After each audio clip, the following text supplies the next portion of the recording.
जानते हो with advocate Maithili Khamkar. Hello friends, आज का अपना विषय है कोर्ट मैरिज।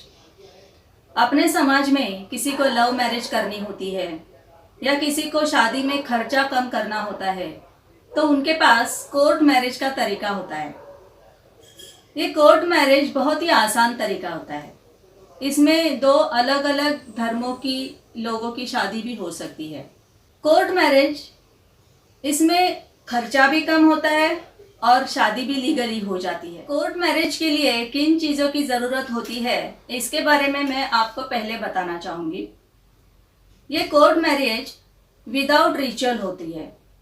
इसमें कंडीशंस ऐसे होती है कि दोनों पार्टी में से एक पार्टी लड़का होनी चाहिए और दूसरी पार्टी लड़की होनी चाहिए, यानी कि समलिंगी में शादी नहीं होती।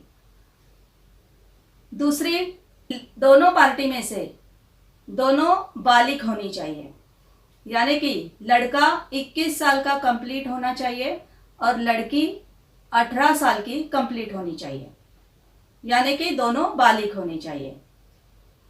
उसके बाद लड़का या लड़की, वो ये दोनों में से कोई भी पहले से ही शादीशुदा नहीं होनी चाहिए।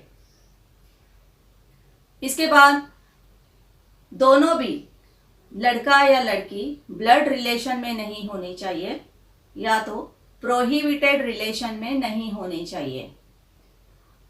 दूसरी बात, ये दोनों पार्टी यानी कि लड़का हो या लड़की हो, दोनों अनसाउंड माइंड नहीं होने चाहिए, यानी कि साउंड माइंड होने चाहिए ताकि वो वैलिड कंसेंट दे सके। ये सारी कंडीशंस होती है। अभी इसमें कौन से डॉक्यूमेंट्स लगते हैं? तो इसमें पहले तो बर्थ प्रूफ लगता है, मतलब कि जन्म प्रमाण पत्र। इसमें आप अपना बर्थ सर्टिफिकेट दे सकते हैं या तो आप ड्राइविंग लाइसेंस दे सकते हैं, आधार कार्ड दे सकते हैं, एसएससी का मार्कशीट दे सकते हैं, पासपोर्ट दे सकते हैं। दूसरा होता है आपका रेसिडेंशियल प्रूफ, ये मैंडेटरी होता है।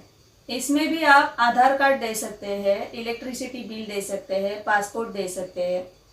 दूसरा होता है आपका आईडी प्रूफ। आईडी प्रूफ मतलब कि इसमें आप आपका इलेक्शन कार्ड दे सकते हैं, वोटर कार्ड दे सकते हैं, आधार कार्ड दे सकते हैं, पासपोर्ट दे सकते हैं, या तो अगर आप गवर्नमेंट एम्प्लॉय है तो आपके पास गवर्नमेंट आईडी हो तो वो भी आप दे सकते हैं।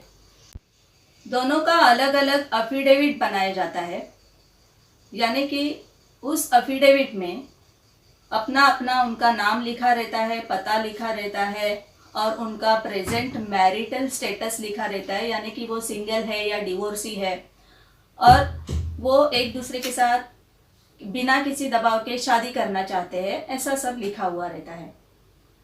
उसके बाद दोनों पार्टीज़ के 2 पासपोर्ट साइज फोटोग्राफ्स लगते हैं। किसी जगह पे ज़्यादा भी लग सकते हैं।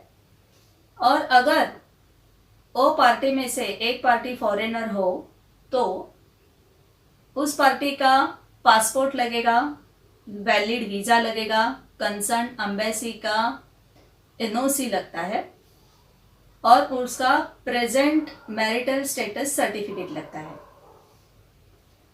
दूसरी बात, अगर दोनों पार्टी में से एक भी डिवोर्सी हो तो उसका डिवोर्स डिक्री की कॉपी लगती है और उसका ओरिजिनल भी लगता है।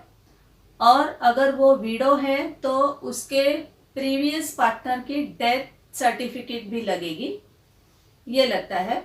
और साथ में 3 विटनेस की ज़रूरत होती है और वो 3 विटनेस 18 साल के ऊपर के होने चाहिए और वो 3 विटनेस की अपने अपने पहचान पत्र लगते हैं, यानी कि आधार कार्ड हो, पैन कार्ड हो, वोटर कार्ड हो, ऐसे ही। और ये सारे जो डॉक्यूमेंट्स मैंने बताए वो सारे ओरिजिनल्स लगते हैं और उसकी जेरोक्स कॉपीज़ भी लगती है, लेकिन उनके सामने ओरिजिनल कॉपी लगती है। और अगर मोबाइल पे उन्होंने उसका फ़ोटो लिया हो तो वो भी चल सकता है, उसको स्कैन किया जाता है। तो ये कोर्ट मैरिज की प्रोसेस क्या होती है? पहले तो मैरिज ऑफिसर को मैरिज एप्लीकेशन फॉर्म भर के दिया जाता है। उसमें ये दोनों पार्टीज़ के सिग्नेचर होते हैं। उसके साथ मैंने जो आपको सारे डॉक्यूमेंट्स बताए हैं वो सारे डॉक्यूमेंट्स और कोर्ट फी रिसिप्ट, ये सब सबमिट होता है।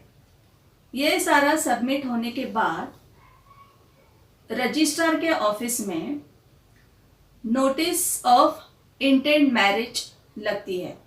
वो ऐसे लगती है कि लोग उस नोटिस को देख सके, इस तरह से वो नोटिस लगाई दी जाती है।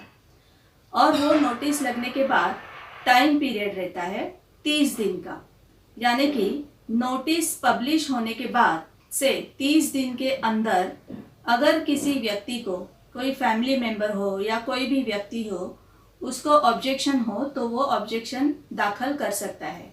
ये ऑब्जेक्शन कोई भी ले सकता है, फैमिली मेंबर ले सकते हैं या और कोई व्यक्ति हो वो भी ले सकते हैं। ऑब्जेक्शंस कौन से प्रकार के हो सकते हैं? तो ये ऑब्जेक्शंस जो कंडीशंस बताई गई है वो अगर फुलफिल नहीं हुई हो तो वो ऑब्जेक्शंस बन सकती है। ये सब किस लिए होता है? ये इसलिए होता है कि कोई दूसरी शादी ना करता हो या कोई लॉ का उल्लंघन नहीं करता हो, इसलिए ये सब होता है। और इसके बाद का प्रोसेस होता है विटनेस का एग्जामिनेशन, यानी कि विटनेस ने जो उसके आईडी प्रूफ दिए हुए रहते हैं उसको वेरीफाई किया जाता है। इसके बाद स्पेशल मैरिज एक्ट के रूल्स एंड रेगुलेशन के अनुसार सर्टिफिकेट बनाए जाते हैं, उसके ऊपर वर वधू के सिग्नेचर लिए जाते हैं, विटनेसेस के सिग्नेचर्स लिए जाते हैं और सर्टिफिकेट इशू होता है और उसके बाद शादी कानूनी मान्य हो जाती है। इसके बाद आपको प्रोटेक्शन की ज़रूरत है तो आप हाई कोर्ट में एप्लीकेशन करके प्रोटेक्शन पास करवा सकते हैं, प्रोटेक्शन ऑर्डर की मांग कर सकते हैं। दूसरी बात, आपको इस कोर्ट मैरिज के लिए 1 महीना कंपलसरी लगता है और आपके घर वालों को भी इसके बारे में पता चलता है क्योंकि आपके दिए गए पते पर आपका वेरिफिकेशन किया जाता है, नोटिस जारी होता है।